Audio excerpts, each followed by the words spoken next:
going to hear a story of evil. An evil that, yes, had its roots in Adolf Hitler. Tonight on 48 Hours. He would point his finger and say, "Die, nigger, die." Bang, bang. I don't understand why he was killed because of the color of his skin. A crime of hate from a man trained to kill. This is not over by any means. A U.S. soldier. It would be over when he killed someone. But that's just the beginning. They had all of this information. Startling evidence this tragedy didn't have to happen. Any of your commanders talk about getting this guy out of there? No. A 48 Hours exclusive. Racist Nazi skinheads. Hate in uniform. Are there others out there? And then Skinheads just love to hate everybody. healing after the hate. Finally, a young man comes to his senses. Saved by one remarkable woman. Thanks to my mom, I'm here. Plus, Congratulations. It's a boy, it's a girl, the girl, the girl, it's a boy. quintuplet. If I told people I was having a baboon, I'd get a less hysterical reaction. What a difference a year makes. We check back with the Claver Quints. And he's got it all. Money, prestige, power. Do you consider yourself a kind of Donald Trump of Hong Kong? He could be living the American dream, but this dreamer is half a world away. From Hong Kong, I'll bring you an eye-opening look at one man riding the crest of history. Whether China likes it or not, they will be heavily influenced by what I do. I'm Dan Rather in Hong Kong, and this is 48 Hours. Good evening. I'm Susan Spencer. Dan Rather will be joining us a bit later on from Hong Kong. We begin tonight with a 48 Hours exclusive on a vicious hate crime, a crime that rocked the foundations of one of the proudest institutions in this country. At its center is one man, a man who considered himself a patriot, a soldier who believed passionately in a cause. Eventually, for that cause, he would kill. This soldier of misfortune is James Burmeister, a neo-Nazi, who at the time also happened to be a private in the United States Army. And 48 Hours has uncovered shocking evidence that long before his crimes, both the Army and the FBI had information indicating that Burmeister was a disaster just waiting to happen.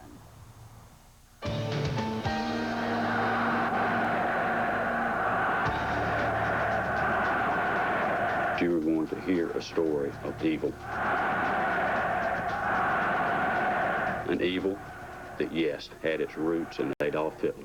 Hinterrund kommt Deutschland! Jesus, keep me near the cross. The animal that took the lives of these two people executed in as cold-blooded and deliberate a fashion as it's possible to do it. He would point his finger and say, "Die, nigger, die." Bang, bang. That was my only child. When I lay in my bed at night and I look at that picture over there, I think about my child. Sir, he felt that the black race was a bunch of dirty niggers, sir. And now, Private James Burmeister, a 21-year-old soldier from Fort Bragg, is on trial for his life. Can you tell the jury what it appears to be? Burmeister's gun. Charged with gunning down Jackie Burden and Michael James. More or less for fun. It's real painful. My heart aches all the time for my son. And he was robbed of his life. I say, let's take down my court. Be seated, please.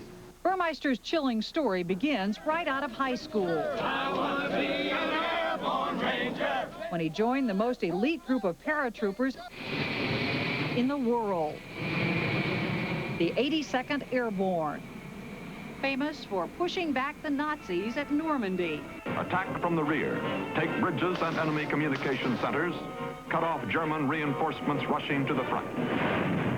Now, more than 50 years later, the 82nd Airborne is about to become famous again. Do you know any people in that photograph?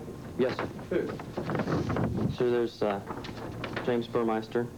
Famous for having neo-Nazis in its own ranks. They would all stand up and salute. They would stand up and salute like this, sir. Private Randy Meadows lived across the hall from Burmeister. Recognize it? Yes, sir. What is it? It's a Nazi flag, sir.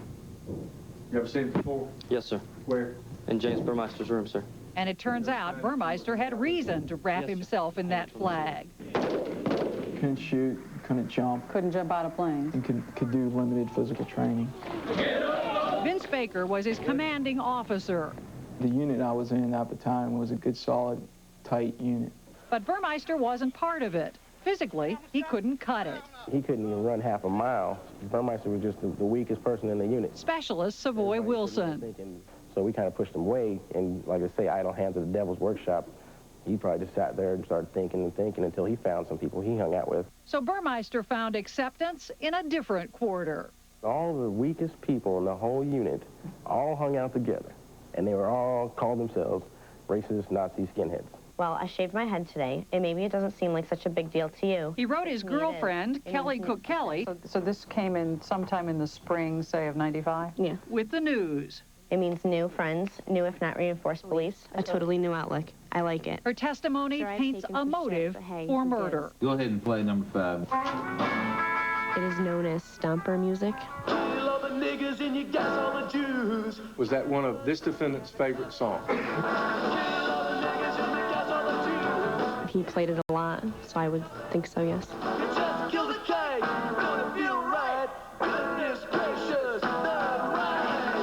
I told him that being a skinhead was just a phase he was going through, and it would be over soon. What did he say? He told me I was right, and it would be over when he killed someone. 9 months later, on the night of December 6th, 1995, Michael James and Jackie Burden go for a stroll in this residential section of Fayetteville, unaware that just across town, Jim Burmeister, a total stranger, is about to make good on his promise. It's misty, it's dark, it's kind of rainy and cold like it is tonight. Fayetteville police investigator Chris Corcione. This is where the evening began. They went from the trailer, which is where Burmeister lived, to a restaurant here called the Squire's Pub. And they sit there and drink and talk for a while. Burmeister, Randy Meadows, and a third Fort Bragg soldier, Malcolm Wright, are out drinking. A lot. Is the quantity in the glass pitcher and the glass fishbowl now the same quantity he would have had after he had concluded? Defense attorney Larry McLaughlin. Squire's Pub? Yes. But Burmeister isn't finished. They move on to this topless bar, where Burmeister drinks more. 252 ounces of beer. And talks about tattoos. One in particular. He said that they would get the tattoo after they killed the nigger. He laughed and said, maybe I'll earn my spider web tonight. And of course we know that now, we know that earning a spider web means that you've killed someone. After 3 hours, they leave the club. And Burmeister said, go somewhere where there's niggers, where it's not too dark and there's not a lot of people around. They're looking for some poor, unlucky person who, by the grace of Almighty God, happens to be black. There they are. There's the nigger couple. James Burmeister had told me to turn left. It's just like a shark circling a piece of bait before he hits it. Jackie Burden and Michael James are approaching the corner of Hall and Campbell Avenues. I was told to pull up to the end of the street and sit there and wait. Minutes later... What, if anything, did you hear? Sir, I heard gunshots. Michael James is not at the scene. Large pool of blood on the street where he was laying. Lots of people will say, I know how you feel. Oh, no, not unless the mother done got a son killed. Then she knows. Lily James is Michael's mother. Right now, my kids need me. Nancy, his wife. They don't understand why their father was taken from them. I can't explain because I don't understand why he was killed because of the color of his skin. And then she is gunned down when she gets to about this part in the street. She suffered 4 gunshot wounds, 3 to the head and 1 gunshot wound to the back. Every day of my life, I think of it. Ira and Robin Freeman, Jackie's parents. Raining, cold, freezing weather, just shot down. And that was the pain part, is thinking my child laying outside the street, innocent. 2 months after the murders of Michael James and Jackie Burden, One extremist in the 82nd Airborne Division is one too many. Fort Bragg acknowledges it has a racial problem. Avoid affiliation with any extremist organization. Starts intensive sensitivity classes. And I am the equal opportunity officer.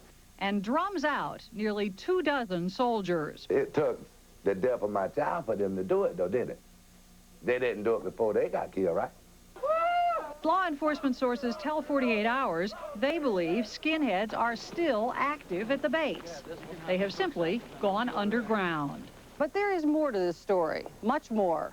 Burmeister's commanders may have missed the music, the flags, the Sieg Heils, but 48 Hours has learned that months before the murders, both the Army and the FBI had other evidence that Jim Burmeister was a walking time bomb. Deep down in my heart, I feel that they did know something.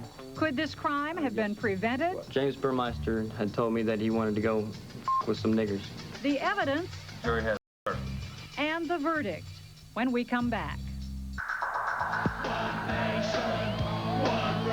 Also ahead, Skinheads just love to hate everybody. hate We attacked basically anybody who we saw as different. and a change of heart. It took me 15 years to wake up. The unforgettable story He's gonna make it. He's gonna be fine. of how a mother saved her son. Thanks to my mom, I'm here.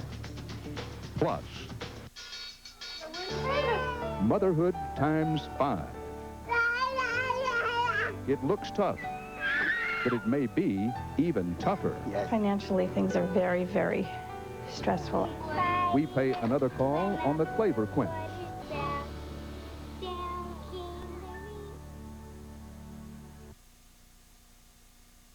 "48 Hours is sponsored by Ford and your Ford dealer. Have you driven a Ford lately?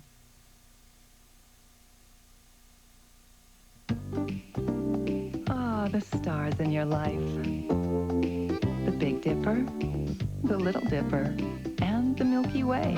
They're the reason we make Ford Windstar with over 40 standard safety features. In fact, Windstar is the only minivan to earn 5 stars, the highest possible rating in government crash tests.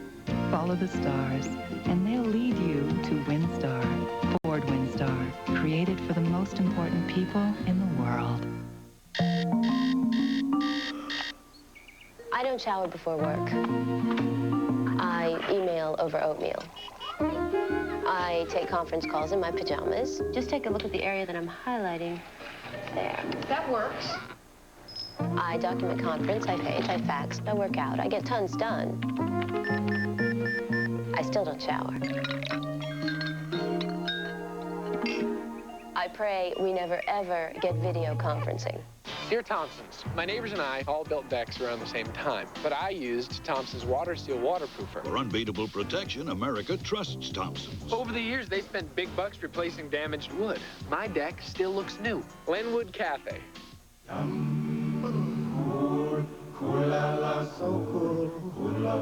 Refreshing, so full of life, save us. The Quilted Northern Quilters. First day? Yes, I'm really nervous. Don't worry, doll. Just keep quilting. Because that's what makes Quilted Northern so absorbent. Absorbent? I thought it was quilted to be pretty. It's quilted to create thousands of quilted places for moisture to go. Not like those flat as a pancake sheets made down the street. All that absorbency leaves you feeling clean. Nice job, dear. Thanks. Quilted Northern. Quilted to absorb. Brian Williams and Diane Cannon, tonight on The Late Show. Garbage time mistake. Call Kelly Cook. Kelly. Do you know this defendant, Jim Burmeister? Yes, How long have you known him?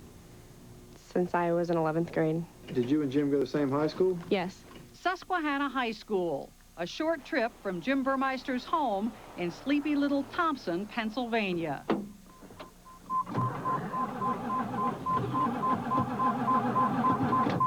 Tom Rivenberg is the town police chief. That's Burmeister's house right there. That was the father's repair shop. Long before Burmeister discovered the skinhead movement in the Army, You love the niggas and you gas all the Jews. long before the Fayetteville murders. They exited the car, they came down here, and shots were fired. Life seemed ordinary enough, filled with school, holidays, a big date for the prom. James Burmeister. At his high school graduation, his mortarboard sported a peace sign. Do you recall approximately the year he graduated? 93. In his hometown today, they talk about two Jims. The Jim before he joined the Army. As far as Jimmy Burmeister, he was a young guy that more or less kept to himself. And the Jim after. Suddenly, Thompson, Pennsylvania has a budding terrorist on its hands. Yeah. That was Rivenburg's fear back in 1994. It seems that they were going to lure me up onto the old railroad tracks. When he got information hinting that Burmeister, planning to come home, so they could have fired on you from that ridge? Oh, yeah, definitely. Also was planning to ambush him. You see the rock up the top? That's where they were going to hide behind. The chief got access to a tape recorded by local scanner buffs of an angry Burmeister calling from Fort Bragg. Attack on one is an attack on all, motherfucker. Since I gave one of his friends a ticket for violations with 2 cars, they were planning some reprisals against me. So you would have been an easy target? Oh, definitely. Nothing to it. I got fucking armor-piercing rounds that'll go right through an engine block, dude. That's cool. Armor-piercing bullets? What was your impression of where these would have come from? It more than likely came from Fort Bragg. Fort Bragg spokesman insists no one told them about this call. But about a year later, the Army definitely was told about a second call, told by none other than the FBI. On August 24th, I was visited by an FBI agent. Vincent Baker, Burmeister's former commanding officer. And he asked me if he had access to a chemical compound, nitroglycerin. The FBI was asking because on this second tape, Nitro. Yeah. Burmeister pleads with a friend, Sure, you gotta help me out. Whatever you give me. a biochemistry student, I can give you guys technical information and technical support. to help him build a bomb. He was serious about the conversation that he wanted to make a bomb. Burmeister's friend agreed to talk to us as long as we concealed his identity. The FBI comes to see me. It was becoming clear that he was becoming involved in questionable activities. I informed my battalion commander. My first sergeant were concerned because, he did have access to our arms room. He was assistant armor at the time. Now, hang on a minute. He had access to the arms room? Correct. What was he doing in the arms room? He was an assistant armor. What does that mean? What did he have access to? He had weapons, access to weapons, and at certain times ammunition. Did the FBI understand that the guy they were talking about was in the arms room? Mm-hmm. Captain Baker believed the FBI now was watching Burmeister closely. I specifically asked the agent, do I need to pull his access? Should I restrict him to the barracks? He said, no, you don't want to tip him off. So for the time being, Baker did just what the FBI suggested. Nothing. Any of your commanders talk about getting this guy out of there? No. Though by now, Private Burmeister seemed to be shouting his plans from the rooftops. What have you turned up, if anything, that might have been signs here that this guy was a walking powder keg? Well, apart from the fact that he wore an iron cross around his neck. He had an iron cross. Dressed as a neo-Nazi skinhead. They would stand up and do that. And displayed Nazi flags in his room. Thank you very much.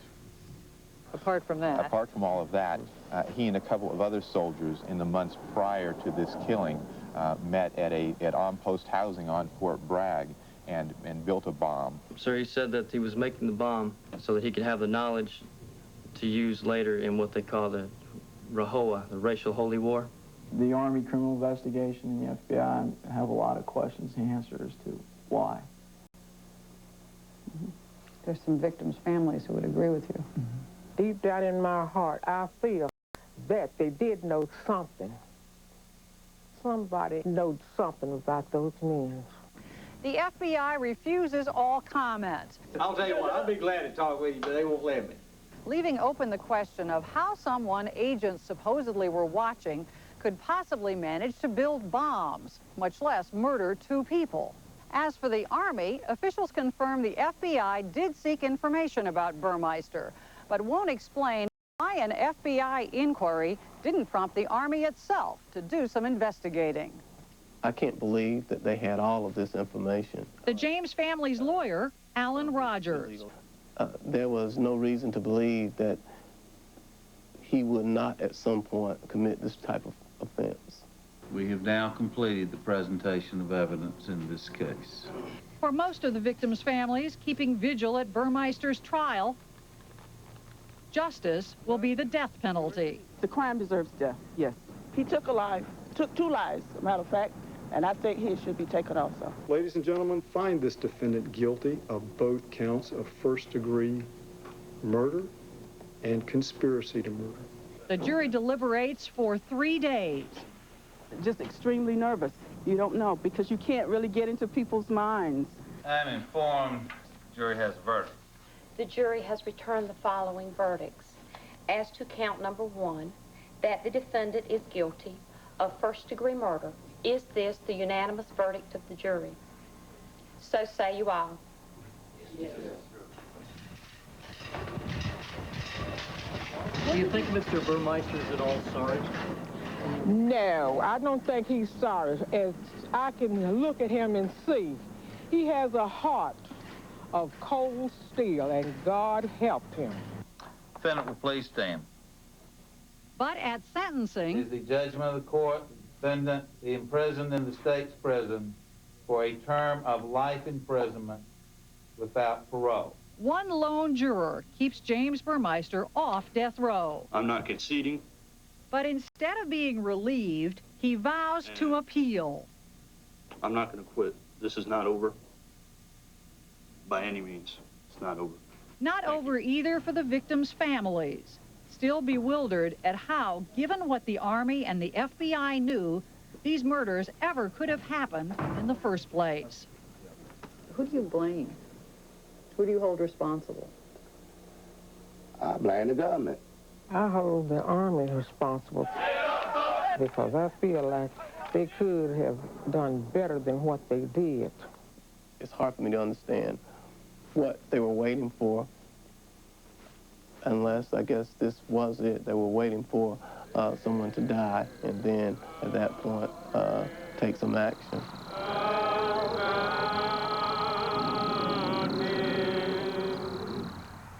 Tonight, James Burmeister is serving his time at a prison not far from Fort Bragg, and he's serving it in isolation for his own safety, officials say. They cite an incident last March in which an African-American inmate is said to have attacked Burmeister. They call that incident racially motivated. Fortunately, not all such cases end in tragedy. Sometimes there is an extraordinary change of heart. In a moment, Hail victory. one man who found the courage to walk away from a life of hate. I didn't like what I saw. For the sake of his children. I didn't want them to be the big tattooed racists. I wanted them to be senators and presidents and stuff like that.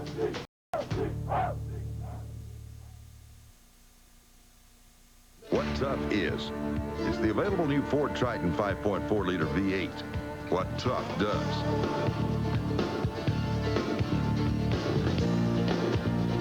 What Tough is, it's the wide open spaces of the world's only standard third door. What Tough does. Tough is what Tough does. The new Ford F-150, Motor Trend Truck of the Year, built Ford Tough.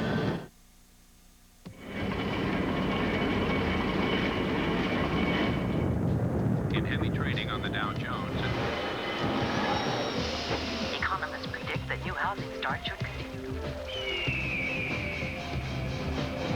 Retailers are hopeful that sales will continue. Who supplies the energy that's good for industry, good for the economy, and good for the environment? America's electric utility companies. Slow down. Entering Willow Lake. Population 1. you. Now close your eyes. Let Earth mother your hair with soothing shampoos and conditioners made with flowers and herbs chosen for their unique benefits to the hair. Come as often as needed. Willow Lake. New. Nature's prescription for beautiful hair. This burning yeast infection itch, I can't wait 3 days or even 1 day for an internal yeast medicine to stop it. I want to stop it now. Then you need more than an internal medicine that takes days. You need maximum strength Vagisil cream. Because its maximum strength medicine works directly on the itch, it stops yeast infection itching in minutes. These yeast products don't. Maximum strength Vagisil is the really fast way to stop yeast infection itching. When you have kids, you practically live in your car. So when something goes wrong, they come along. That is Midas in Richardson, Texas. Buddy Pace put in a play area. People's needs vary, but the Midas system for taking care of cars never does. We give your brakes a thorough inspection, we explain your options so you'll know what to do, and we guarantee brake shoes and pads for as long as you own your car. It's the Midas way, a better system for you and your car. Kids we don't fix. Midas, auto systems experts. Tomorrow, inside China. 8 years ago, the Chinese army opened fire on its own people in Tiananmen Square. Today, it's a very different place, scrubbed clean and quiet. But the memory of that night hangs over the events in Hong Kong. Dan Rather returns to Tiananmen. Red Flag Rising tomorrow on the CBS Evening News. Children stricken by a deadly disease, their town panicked by fear, their family racing to find a cure. There's no danger to anybody. Children of the Dark, CBS Sunday. Okay, boys, let's start them up. Watch them go. Oh, man.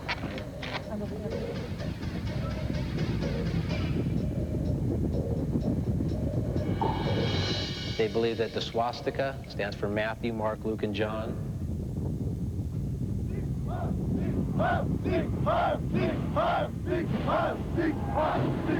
And that they believe that Eve had sex with the devil, and that's where the Jewish people came from.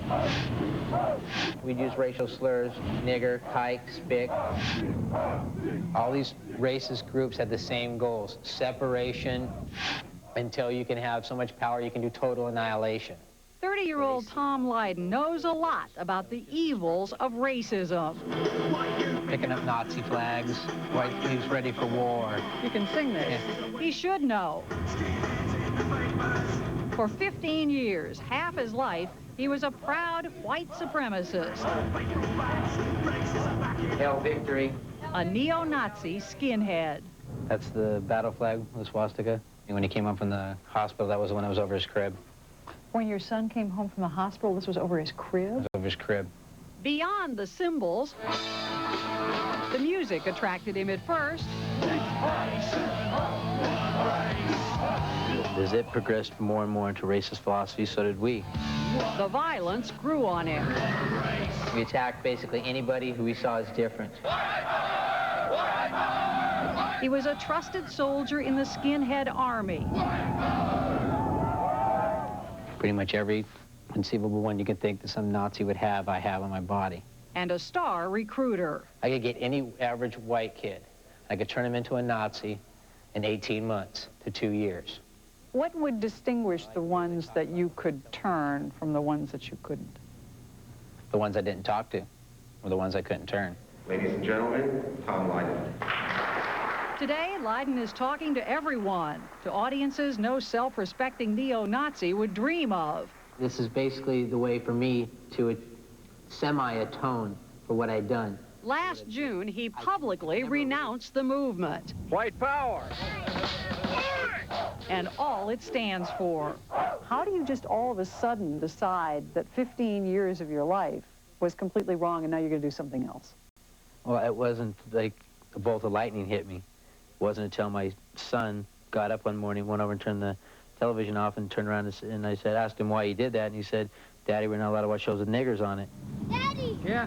Daddy! That's probably the first time that I saw what I was doing to my 2 children, you know, their impressionable years, what I was doing to them. I didn't like what I saw. Why not? This was what you had lived by. For me, it was okay. And I wanted my children to be something more than what I was. I wanted them to be, you know, senators and presidents and stuff like that. And I knew if they followed my path, there was no way they were going to be successful ever. And the most that he would probably ever accomplish would be jail, death, or bombing buildings in Oklahoma. Now he preaches tolerance with a sense of urgency. Look at me. I wasted 15 years of my life. And it took me 15 years to wake up. Got back early? All to the delight of his new colleagues at, of all places, Rabbi Silverman, this is Avery Shapiro at the Simon Wiesenthal Center. the Simon Wiesenthal Center, famous for hunting Nazis, Finally, a young man come to his sense. not befriending them. When Tom Lydon walked through the doors at the Wiesenthal Center, his entire life changed. He says forever. But the people behind these doors at first weren't buying any of it. My reaction was I was as skeptical as could be. I said, come on. I said, he probably just wants to infiltrate us, going to use us. Rabbi Marvin Heyer runs the center. And when I saw him for the first time, tattoos and all. Tattoos and all.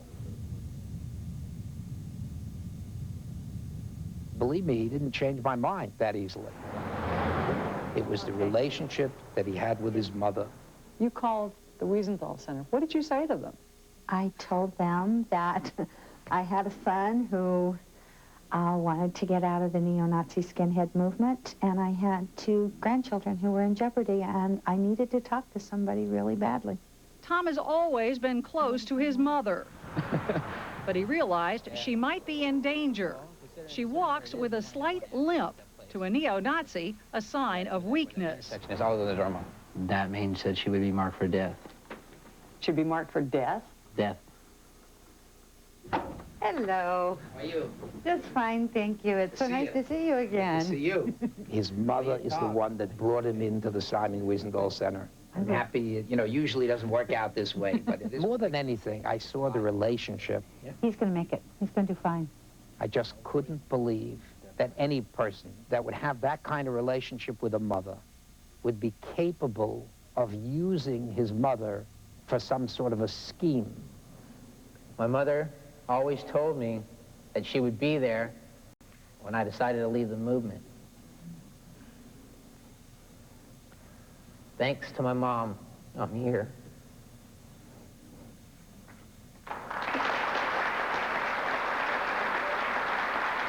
If we're about promoting tolerance, and we finally get an opportunity to take a person who was a hater and use him as an instrument for good, we'd be crazy not to use the opportunity. And boy, are they using it. See, there's Tom with the burn American flag. Tom Lydon, one-time neo-Nazi, has become Tom Lydon, the Nazi hunter. I could pick out people in the crowds that I know. They want an army of young kids that have been raised since the time they were born to be vicious killers. He has 2 or 3 speaking engagements a day. And then after the 600 kids, then you're speaking to the middle school, too. He warns kids about the recruiting techniques he helped perfect and shows off all the racist, anti-government propaganda. The Turner Diaries, the CDs, comic books. What's the message here? White power. Where would this be handed out? Junior highs. And videos like the one obtained by 48 Hours for use in this story. We're kicking ass. We're coming to your town soon. And he's detailing the skinheads' inner workings to law enforcement as well. Okay. And then you're leaving right after that for Washington. Right. And you have meetings with the Pentagon and the FBI, so I didn't... He's put himself in a bad situation. Is he in danger?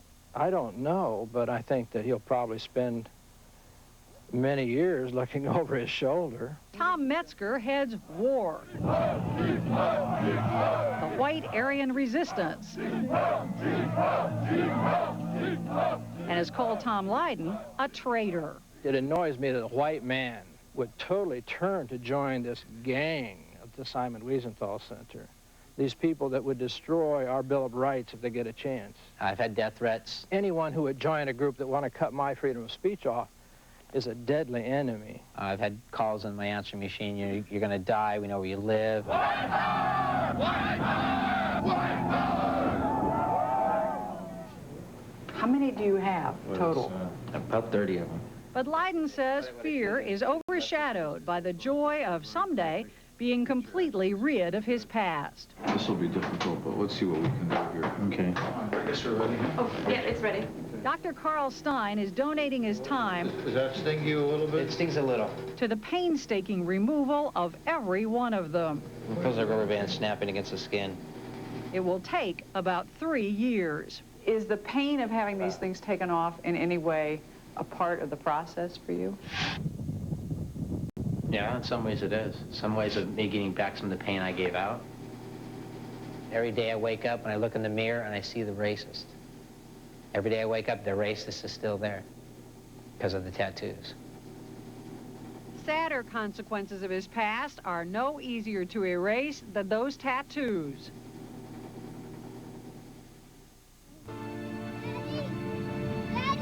I'm hoping to get the kids today, and it looks pretty good. I'm hoping so.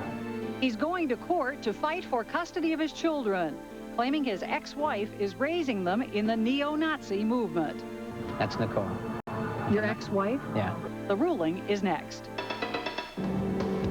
Still ahead on 48 Hours. Each one of these apartments will cost between 5 to 10 million US dollars. The astonishing life of one man. China will change. Bringing a little green to red China. Whether China likes it or not.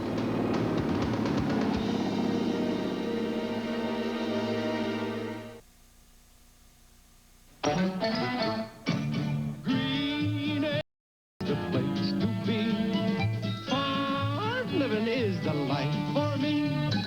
I just adore a penthouse view. Darling, I love you, but give me Park Avenue. The chores. Just doors. Fresh air. Times Square. Ford Explorer. It's at home anywhere. You twist now.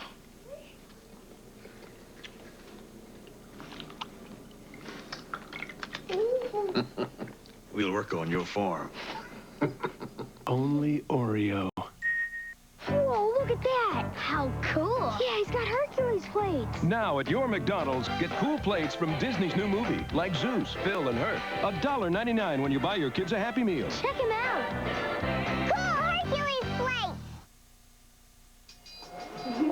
And then there were 5. They were a handful then. And now, They are amazing. You can see it's just yummy. catch up with the amazing Claver Quince when 48 Hours continues. Tonight, tune in for Dave. He's smart, brave, good looking. Then Diane Cannon, and she's stacked. Well, yeah, that's what I was thinking. Plus Brian Williams. He's an anchor man, ladies and gentlemen. It's a classical good time tonight. Kill Bambi? Are you nuts? Who would want to kill Bambi? More people than you would imagine, and some of the ones most determined to do it are on 60 Minutes, Sunday. CBS. Welcome home. For complete coverage of Fair St. Louis, turn to For St. Louis. We're celebrating the arrival of the all-new Century. Completely redesigned means new style, a powerful standard V6, and everything else you could possibly want. Save with our special introductory lease or a price that has the competition scrambling. So come on in, driving your new Buick. You're gonna be turning it. Celebrate. What's the matter? I win! Oh, coming through. I win! I win! If you like winning, play the Illinois Lottery's big game. With 9 ways to win and an average of 100,000 Illinois winners every week, you gotta like your chances. The winning number is 11. I win again! The Mega $1 Million Big Game. Play to win. We don't need to bribe kids to eat here. Steak and Shake, famous for steak burgers. It's time for the Jeep National Sales Event. And what event would be complete without the usual smiling faces? Cool refreshments, colorful decorations, and of course, great values. Like this $239 a month lease on the new Jeep Cherokee, 4x4 of the year Jeep Wrangler, or lease Jeep Grand Cherokee for $339 a month. It's at the Jeep National Sales Event, going on now with all the usual fanfare, not to mention a few balloons. See Showboat at the Pox beginning June 22nd. The Cardinals and Reds battle in Cincinnati. Highlights coming up at 10.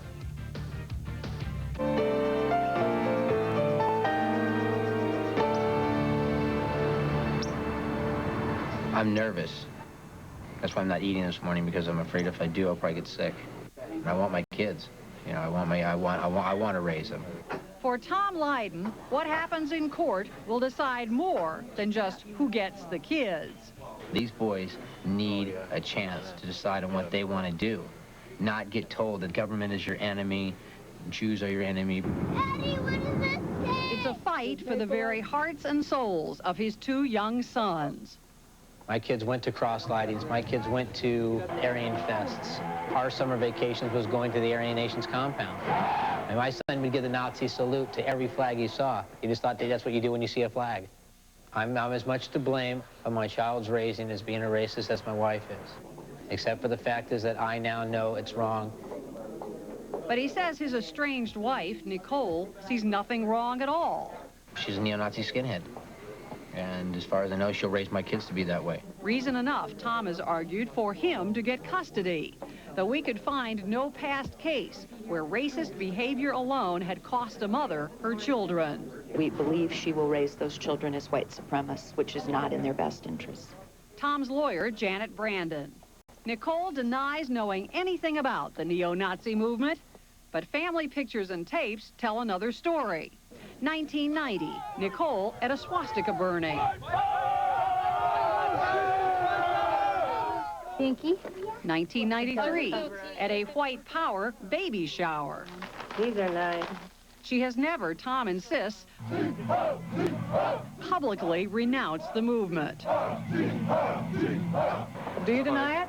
In October, she refused to answer our questions. But she had to answer questions of a court-appointed psychologist. His report out today. Now he begins to talk about Nicole. He has concerns about her past ties to neo-Nazi groups. Here's your evaluation. And much uncertainty about Tom's break with his past. The recommendation? It is the examiner's opinion that it is in the best interest of the boys to remain in the primary care of their mother. It's a major disappointment.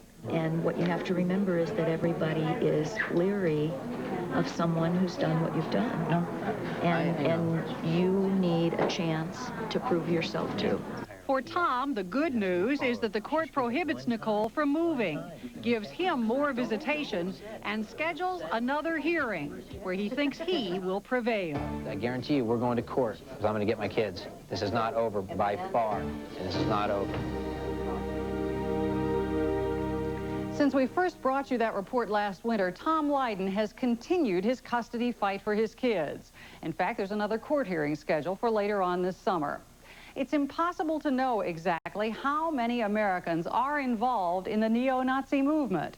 But by one estimate, there are as many as 40,000 white supremacists in the United States today. Coming up next. We have the ancient, we have the new. Here comes Hong Kong. We have the Eastern, we have the Western. And communist China may never be the same.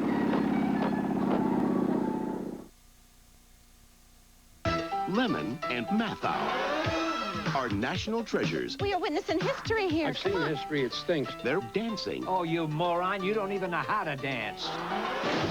Romancing their way into your heart. I need to step outside. We are outside. Out to sea sails with laughter. This is the Brazilian creep. In Brazil, it's just called the creep. Oh. Out to sea. What kind of a moron are you? Rated PG-13. Wednesday, only in theaters. No, I won't be afraid. I won't be afraid.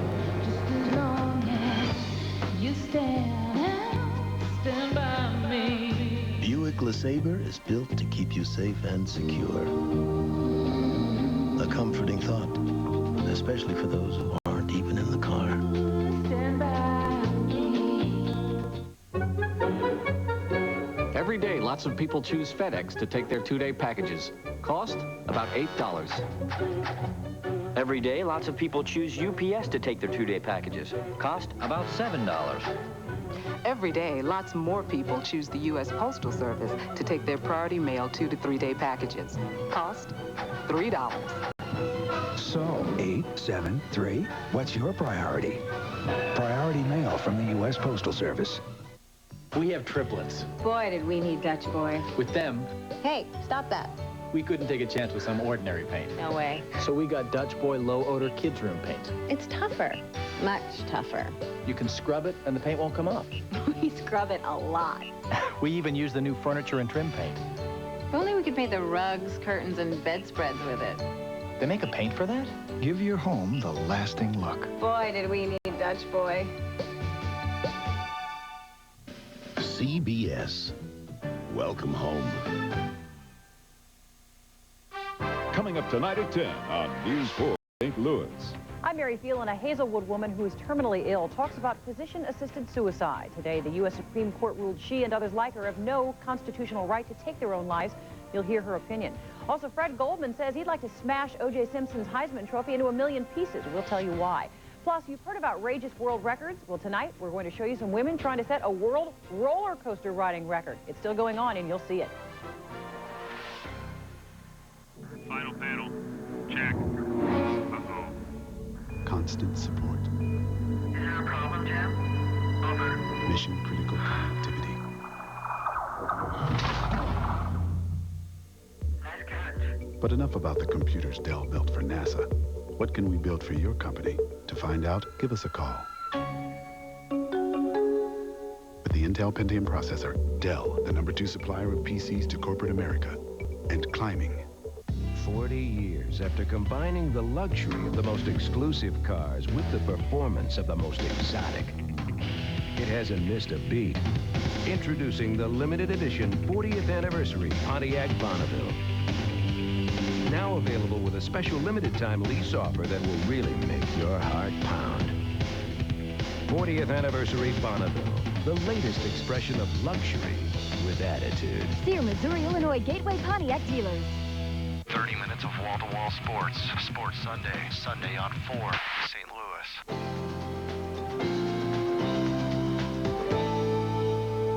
Here in Hong Kong tonight, they're counting down to history. They used to say the sun never sets on the British Empire. But come Tuesday, when the sun rises on this small, proud place, it will shine on a very different empire, a communist one. After more than 150 years, Hong Kong becomes part of communist China. The world will be watching to see how this rich and very Western colony may change. I just spent time with one Hong Kong man who just might help reshape China as we know it. As you're about to see, for him and others, the change that really matters is the kind you carry in your wallet. We have to watch out for the police quite carefully. And so far, so good. This is David Chu's version of a Sunday drive in the country. If there's a stretch of straight road, we go above 120 miles per hour, sometimes 150. We'll stop at a village and we'll all gather and have tea and breakfast. It's a weekly ritual for Chu and his multimillionaire friends. This particular Sunday, one of Chu's pals shows up late. He crashed one car on his way here and had to switch to another. He hit a water puddle, and the car spin around 5 times. The whole front end of the car gone. No problem. A multi-millionaire. There were more cars where that one came from. There was 5 supercars. No. One less as of 1 hour ago, one less. David Chu is a man who loves his toys. He owns 3 Harleys. I'm going to attend a hog meeting, Harley Owners Club meeting. A 68-foot yacht. Dinner's ready. And he has a wine cellar in his office. So as far as these bottles are concerned, they are lying in Bordeaux. They don't know they're in Hong Kong. That's the idea. They think they're still in Bordeaux.